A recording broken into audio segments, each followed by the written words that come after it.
अस्सलामुअलैकुम नाजरीन, आज हम आपके लिए लाए हैं वो वीडियो जो सोशल मीडिया पर तहलका मचा रही है। पाकिस्तान की बासलाहियत और पसंदीदा अदाकारा यमुना जैदी एक सफेद लिबास में रिवायती अंदाज के साथ एक मायूं तकरीब में नजर आए और मद्दाहों को हैरान कर दिया।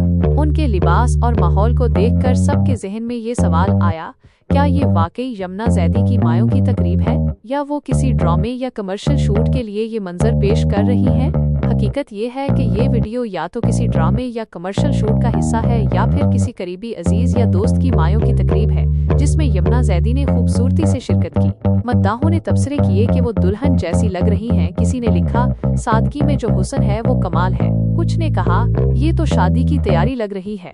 मगर ये सब अंदाजे हैं, हकीकत नहीं। तो नाजरीन, आप क्या सोचते हैं? क्या ये कोई खास शूट है या वाकई कोई मायों की तकरीब? अपनी राय कमेंट्स में जरूर दें। अगर आपको यमुना जैदी का ये अंदाज पसंद आया हो तो वीडियो को लाइक और शेयर करें और मजीद अपडेट्स के लिए हमारा चैनल सब्सक्राइब करना ना भूलें।